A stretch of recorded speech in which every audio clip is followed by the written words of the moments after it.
Hello world, my name is Citizen. Today is Sunday, June 9th, 2013. This is Bible Time Capsule, where we read the Bible from front to back.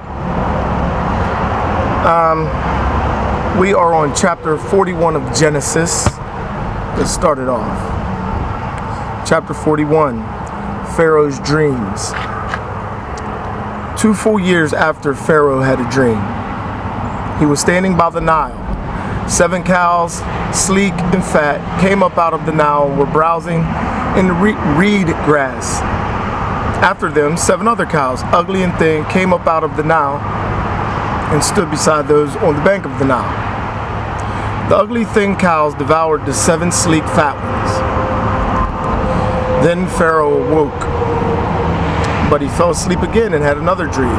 7 ears of grain, fat and fine, were growing on a single stalk. After them sprouted 7 other ears, thin and blasted by the east wind. The thin ears swallowed up the 7 fat and full ears. The Pharaoh awoke to find it was a dream. When morning came, he was troubled. So he summoned all the magicians and wise men of Egypt. Pharaoh related his dream to them, but there was no one who could interpret it for him. Then the chief butler said to Pharaoh, "Today I must recall my offenses.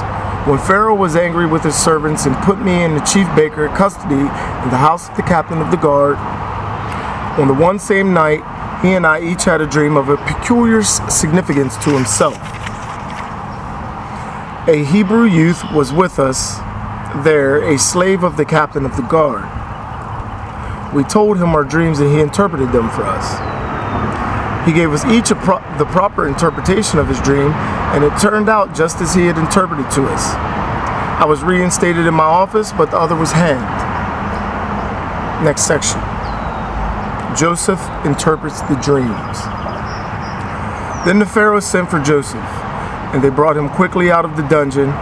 After he had shaved and changed his clothes, he came into the Pharaoh's presence. Pharaoh said to Joseph, "I had a dream which no one can interpret, but I've heard it said of you that you know how to interpret a dream." Joseph answered, "Who but God shall give Pharaoh a favorable response?" It has an exclamation point, more like, "Who but God shall give the Pharaoh a favorable response?" Then Pharaoh said to Joseph, I dreamed I was standing on the bank of the Nile when 7 cows, fat and sleek, came out of the Nile and were browsing in the reed grass. After them came 7 other cows, came up lean, very ugly, and scrawny. I have never seen such poor cows as these in all the land of Egypt. The scrawny, ugly cows devoured the first 7 fat cows. But when they had consumed them, it was not apparent that they had done so, because they were as ugly as before. Then I awoke. Again I dreamed I saw 7 ears of grain, full and fine, growing on a single stalk. After them sprouted 7 with withered, thin ears, blasted by the east wind. The thin ears swallowed up the 7 fine ears. I told the magicians, but no one could explain it to me." Joseph said to the Pharaoh, "Pharaoh's dream is but one. God has revealed to the Pharaoh what he is about to do. The 7 fine cows are 7 years, and 7 fine ears are 7 years. It is but one dream. The 7 thin, ugly cows which came up after them are 7 years, and the 7 empty ears blasted by the east wind are 7 years. There will be 7 years of famine. It is as I told Pharaoh. God has revealed to the Pharaoh what he is about to do. 7 years of great plenty will come through the land of Egypt, but there will follow 7 years of famine, and then all plenty will be forgotten in the land of Egypt. The famine will devastate the land, and the plenty will not be discernible in the land because of the famine which is to follow it, for it will be very severe. The reason the dream was sent twice to the Pharaoh is that the manner is determined by God, and God will soon bring it about. Let the Pharaoh select an intelligent and prudent man and give him charge of the land of Egypt. Let Pharaoh take action and appoint officials over the land, and prepare the land through 7 years of plenty. And let them collect all the food of these good years to come, and store up under the authority of the Pharaoh food in the cities, and preserve it. The food shall be a reserve for the land against the 7 years of famine which shall be in the land of Egypt, so that the land will not perish by the famine. Next section, Joseph is exalted. The advice pleased Pharaoh and all of his courtiers, so Pharaoh said to his court, "Can we find another like him who is in the spirit of God?" Then Pharaoh said to Joseph, "Since God has made all this known to you, there is no one as intelligent and prudent as you. You shall be in charge of my palace, and all of my people shall obey your commands. Only as regards to the royal throne will I be greater than you."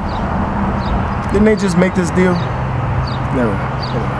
Pharaoh continued, "I give you charge of the whole land of Egypt." Taking the signet ring from his own hand, he put it on Joseph. He dressed him in linen robes and put a chain of gold around his neck. He had him ride in his second chariot, and they cried out before him, "Bow down." In this way he put him in charge of the whole land of Egypt. Pharaoh said to Joseph, "I am Pharaoh. Without your command no one shall move hand or foot in the whole land of Egypt." The Pharaoh changed Joseph's name to Saphaneth Phani. That's Saphaneth-Phanee, and gave him in marriage Asenath, daughter of Potiphar, the priest of On, spelled O-N. Joseph made a tour of the land of Egypt. Joseph was 30 years old when he entered the service of the Pharaoh, king of Egypt. He left Pharaoh and traversed the whole land of Egypt. All right, last section of chapter 41 of Genesis. The years of plenty and of famine. During the 7 years of plenty, the land produced abundant crops. So he collected all the food in 7 years of plenty in the land of Egypt and stored it in the cities, placing in each city food from the neighboring fields. Joseph heaped up grain in the great quantities like the sands of the sea until he ceased measuring it, for it could not be measured. Before the years of famine came, 2 sons were born to Joseph by Asenath, daughter of Potiphar, the priest of On. Joseph named the firstborn Manasseh, Manasse, because, he said, "God has made me forget entirely my sufferings and my family." He named the second one Ephraim, Ephraim, and said, "God has made me fruitful in the land of my affliction."